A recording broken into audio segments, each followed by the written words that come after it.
मेरा काम देखा है और अब मैं आपके पास आज आशीर्वाद मांगने के लिए आया हूं। तीसरे कार्यकाल के लिए आशीर्वाद मांगने आया हूं। विकसित भारत बनाने के लिए आशीर्वाद मांगने के लिए आया हूं। साथियों, एनडीए गठबंधन को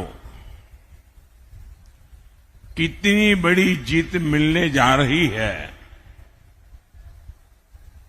इसका पता यहां इंडी गठबंधन के एक बड़े नेता की बातों से भी पता चलता है। वो जानते हैं कि इंडी गठबंधन का जो मुख्य दल है कांग्रेस, वो कांग्रेस इतनी बुरी तरह हार रही है, इतनी बुरी तरह हार रही है कि उनके लिए मान्य विपक्ष बनना भी मुश्किल है।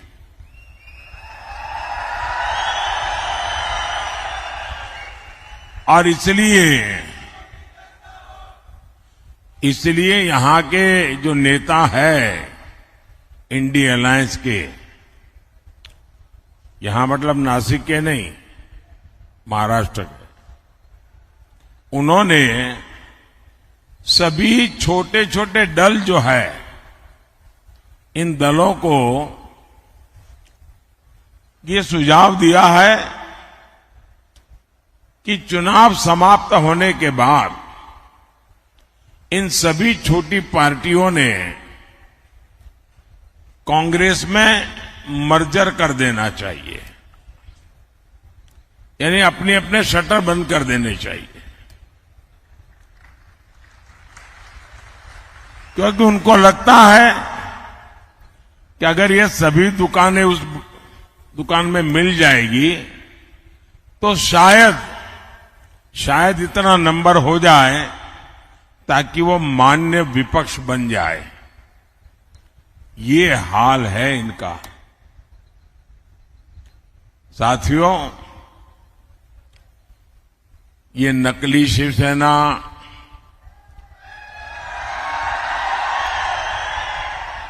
नकली राष्ट्रवादी पार्टी,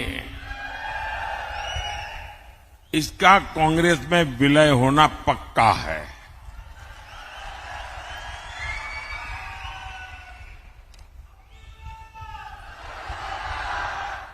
और जब ये नकली शिवसेना का कांग्रेस में विलय हो जाएगा, मुझे सबसे ज्यादा याद बाला साहब ठाकरे की आएगी,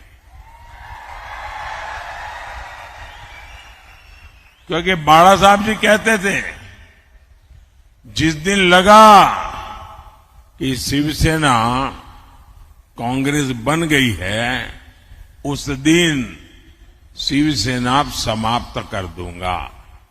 मतलब अब नकली शिवसेना का अता पता भी रहने वाला नहीं है। और मुझे लगता है ये जो विनाश हो रहा है, ये बाला साहब को सबसे ज्यादा दुखी करता होगा। साथियों, नकली शिवसेना ने बाला साहब के हर सपने को चूर चूर कर दिया है। बाला साहब ठाकरे का सपना था अयोध्या में भव्य राम मंदिर का निर्माण हो।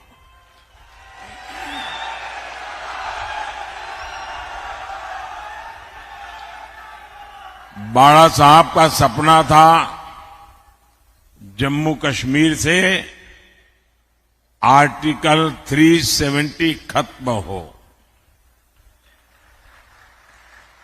ये सपना पूरा हुआ लेकिन इससे सबसे ज्यादा चीड़ ये नकली शिवसेना को हो रही है। कांग्रेस ने प्राण प्रतिष्ठा के निमंत्रण को ठोकर मारी। नकली शिवसेना ने भी वही रास्ता चुना। कांग्रेस के लोग मंदिर के लिए अनाप शनाप बातें कर रहे हैं और नकली शिवसेना एकदम चुप है। इनकी ये पार्टनरशिप पाप की पार्टनरशिप है और पूरे महाराष्ट्र के सामने इनका पाप एक्सपोज हो चुका है। साथियों, इन नकली शिवसेना वाले उस कांग्रेस को सिर पर उठाए घूम रहे हैं जो कांग्रेस वीर सावरकर जी को दिन रात गालियां देती है। महाराष्ट्र की स्वाभिमानी और राष्ट्रभक्त जनता ये जब देखती हैं, ये जब सुनती हैं, तो महाराष्ट्र के लोगों का गुस्सा 7वें आसमान पर चढ़ा हुआ है।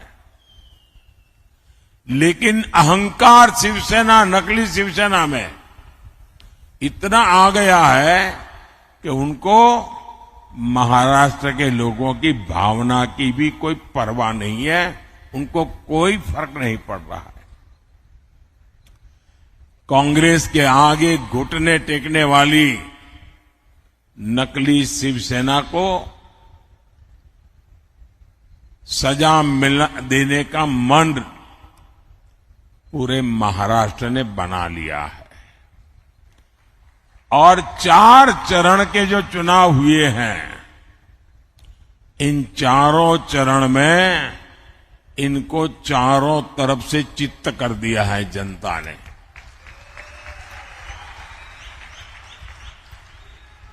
साथियों, आज मोदी गरीब को मुफ्त राशन दे रहा है। आज मोदी गरीब को पक्के घर दे रहा है। बिजली कनेक्शन, हर घर जल, उज्ज्वला का गैस कनेक्शन दे रहा है। हमने कभी भी न किसी का धर्म देखा है, न किसी का धर्म पूछा है। योजना सबके लिए बनाई जाती है, सबको योजनाओं का लाभ दिया जाता है, लेकिन कांग्रेस की नीयत रही है, इसका बहुत बड़ा खुलासा आज मैं 140 करोड़ देशवासियों के सामने करना चाहता हूं। और भगवान राम की ये धरती है एक प्रकार से, तो मुझे लगता है कि गंभीर विषय यहां पर उठाना ज्यादा अच्छा होगा। साथियों, कांग्रेस की सोच है कि देश की सरकारें जितना बजट बनाती है उसका 15% सिर्फ और सिर्फ माइनॉरिटी पर खर्च हो, यानी धर्म के आधार पर बजट का भी बंटवारा, धर्म के आधार पर इन्होंने देश को बांटा और आज भी वो धर्म के आधार पर भांति भांति के बंटवारे करने में लगे हुए हैं। कई साल पहले कांग्रेस ने धर्म के आधार पर बजट के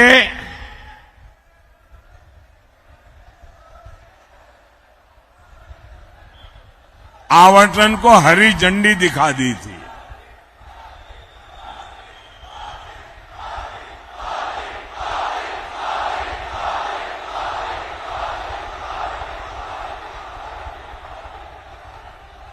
जय श्री राम, जय श्री राम। भारत माता की, भारत माता की। आप कल्पना कर सकते हैं कि बजट का इस प्रकार से टुकड़े करना ये कितना खतरनाक विचार है। और आप जानते हैं कांग्रेस के लिए माइनॉरिटी सिर्फ एक ही है, उसका अपना प्रिय वोट बैंक। मुझे याद है उस समय मैं सीएम था और जब ये बात कांग्रेस ने उठाई थी तो मैंने उसका मुख्यमंत्री रहते हुए पुरजोर विरोध किया था।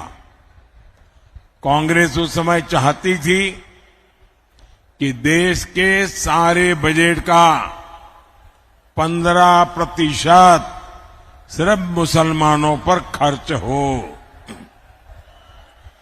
तब भाजपा के जबरदस्त विरोध के बाद ये कामयाब नहीं हो पाए थे। लेकिन अब ये सारे पुराने एजेंडे की उसको लागू करने पर तुले हुए हैं। बाबा साहब आम्बेडकर धर्म के आधार पर आरक्षण के खिलाफ थे, लेकिन कांग्रेस कह रही है कि एससी, एसटी, ओबीसी और गरीबों का आरक्षण छीनकर मुसलमानों को दे देगी।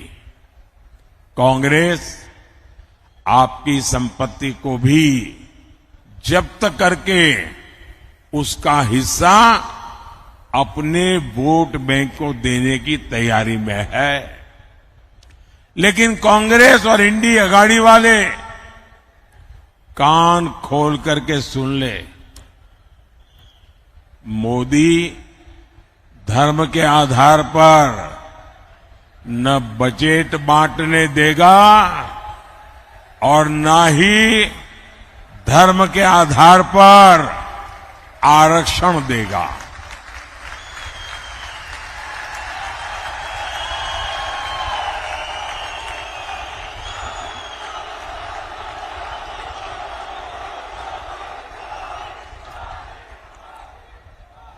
वंचितों का जो अधिकार है, वंचितों का जो अधिकार है, मोदी उसका चौकीदार है।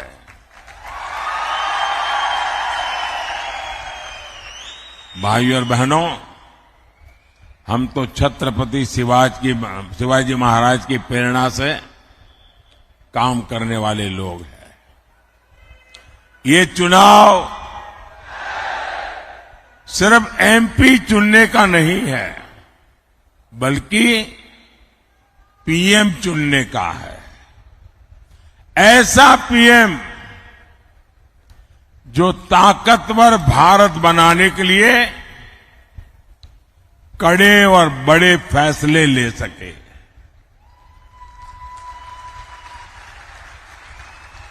आप देखिए, कोरोना का इतना बड़ा संकट काल आया,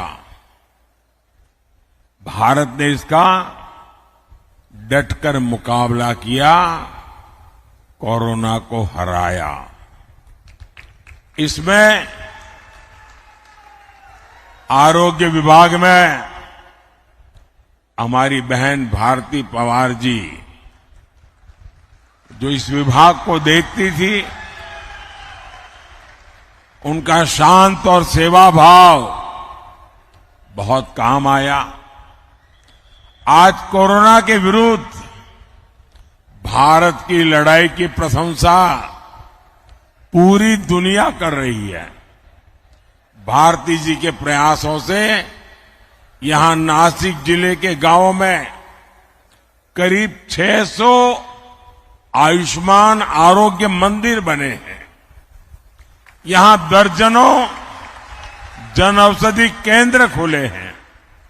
इन केंद्रों पर 80% डिस्काउंट पर दवाएं दी जा रही है। इतना ही नहीं, नासिक की 2 लाख से अधिक गर्भवती महिलाओं के खाते में 6-6 हजार रुपया भेजा गया है। सिकल सेल एनीमिया से मुक्ति हो या फिर बच्चों का टीकाकरण, सरकार ने गरीब कल्याण का प्रयास पूरी ईमानदारी से किया है। साथियों, आपके स्वास्थ्य को लेकर अब तो मोदी ने एक और बड़ी गारंटी दी है। अब महाराष्ट्र के सभी परिवारों के 70 साल से ऊपर के जो बुजुर्ग हैं, उनको 5 लाख रुपए तक का मुफ्त इलाज ये मोदी की जिम्मेवारी रहेगी।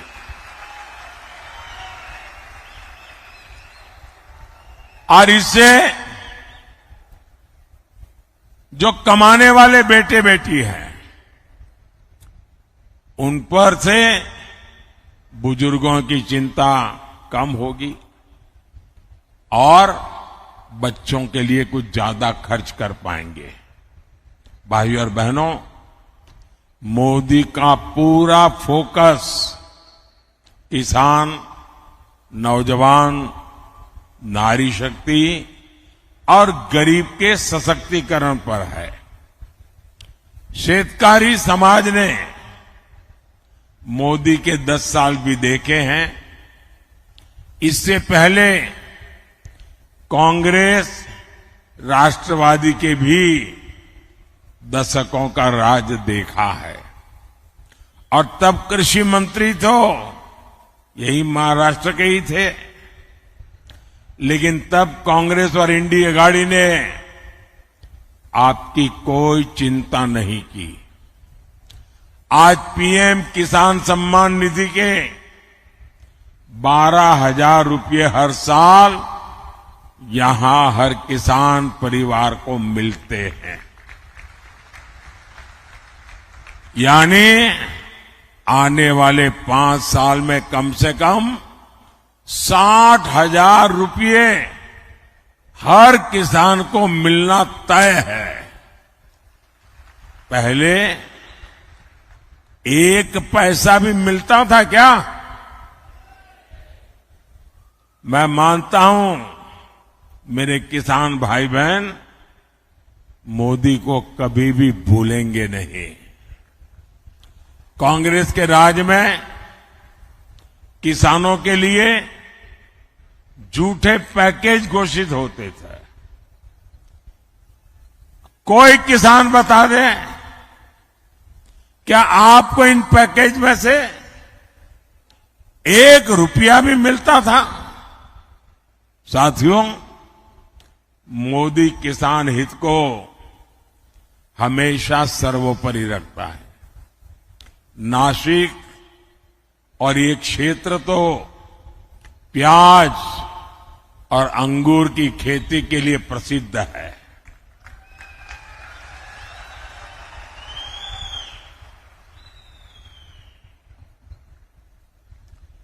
ये हमारी सरकार है जिसने पहली बार प्याज का बफर बनाने की व्यवस्था शुरू की। पहले के सरकारों में ऐसी कोई व्यवस्था ही नहीं थी। हमने पिछले सीजन में 7 लाख मैट्रिक टन प्याज किसानों से खरीदा है।